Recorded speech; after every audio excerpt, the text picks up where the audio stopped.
રાજકોટના સિવિક સેન્ટરમાં અરજદારોએ હોબાળો મચાવ્યો। કામ અર્થે આવેલા અરજદારોએ હોબાળો કર્યો। અરજદારોના હોબાળાને લઈને મેયર ડોક્ટર નેહલ શુક્લ ત્યાં પહોંચ્યા। રાજકોટના સિવિક સેન્ટરની અંદર અરજદારોનો હોબાળો।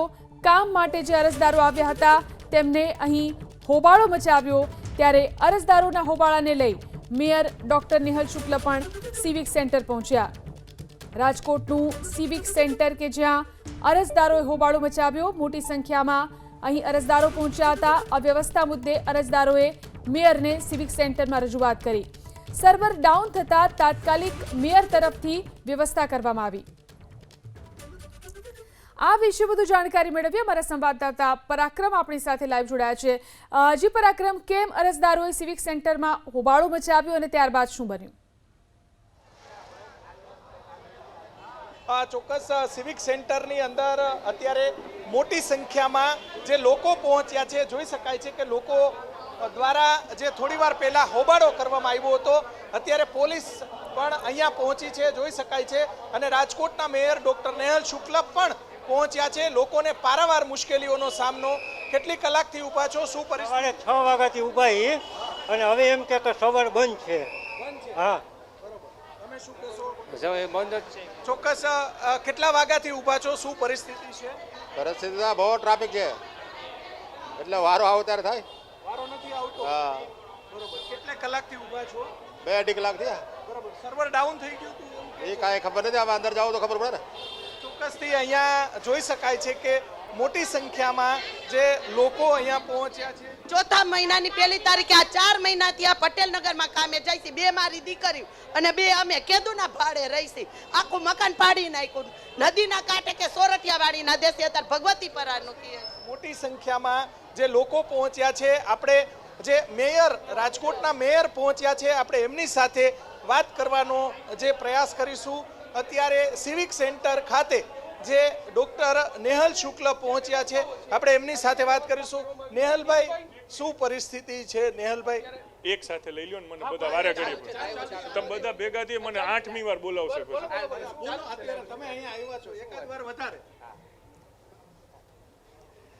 લોકોની મુશ્કેલીઓનો ફરિયાદ મને આવી હતી, એટલે હું ઓફિસે આવતા વેત તરત અહીંયા મુલાકાતે આવ્યો છું।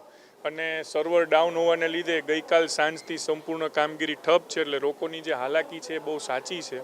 અને એના માટેની જે વ્યવસ્થા કરવાની છે કે અત્યારે લોકોના ફોન નંબર લઈ રહ્યા છીએ, એમનો મોબાઈલ નંબર સાથે, એમના નામ સાથે, અને પછી એમને ટોકન વ્યવસ્થા અહીંથી કરી અને 8 દિવસ 10 દિવસ સુધીનું બેકલોગ ટોકન આપવાનું કીધું છે, કે જેના આધારે એ લોકોને પણ જાણ કરાશે કે હવે એમનો વારો માનો કાથી 3 દિવસ પછી હશે ને ઇનકેસ કંઈ હશે તેમને કહેશું કે ભાઈ આજે તમે ન આવતા અથવા તો આ સમય આવજો, જેને લીધે એમને અહીંયા આવીને હાલાકી ઓછી પડે। બાકી જે વ્યવસ્થામાં ક્ષતિઓ છે એ ક્યાંક ને ક્યાંક સર્વર ડાઉનની તકલીફોને લીધે છે। અને એના માટે લાસ્ટ વીકમાં ગુજરાતના આરોગ્ય મંત્રી શ્રી પ્રફુલભાઈ પાનસેરિયાને મેં રૂબરૂ મળીને લેખિતમાં રજૂઆત કરેલી છે। અને ગુજરાતમાં આરોગ્ય વિભાગમાં આ ખાતું આવે છે, પરંતુ કેન્દ્રમાં આ ખાતું છે એ ગૃહમંત્રીમાં જાય છે, એટલે ગૃહમંત્રી શ્રી અમિતભાઈ શાહને પણ મેલથી લોકોની તકલીફો વિશે જાણ કરીને વિનંતી કરેલી છે કે ઝડપથી મલ્ટિપલ લોગિન ચાલુ કરી દે। નેહલભાઈ, શું કહેશો? લોકો છેલ્લા લગભગ અમે 3 વર્ષથી જોઈ છે આ રીતે પરેશાન થઈ રહ્યા છે, આનું કોઈ કાયમી સોલ્યુશન નીકળશે? ભાઈ, સોલ્યુશન 2 પ્રકારના હોય છે। એક તો સિસ્ટમમાં તમારે એકદમ સુમેળ થઈ જાય તો એના પ્રમાણે માણસો વધારીને તાત્કાલિક એ લોકો આવે અને સ્થળ ઉપર એનો નિકાલ થાય।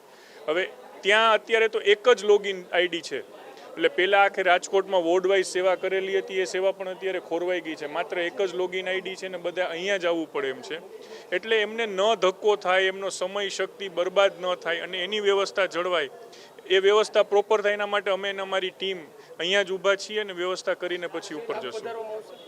બધી જે જરૂર હશે બધું કરશું। અત્યારે પણ મેં મારી ઓફિસમાંથી 3 સ્ટાફ તાત્કાલિક અહીંયા ડેપ્યુટેશન ઉપર આજના દિવસ માટે મૂક્યા છે, અને જરૂર લાગશે એ પ્રમાણે કમિશનર સાથે ચર્ચા કરીને વધારાના માણસો પણ ફાળવશું। ચોક્કસથી ડોક્ટર નેહલ શુક્લ પહોંચ્યા છે, લોકોની વહારે સીધા જ તેઓ પહોંચ્યા।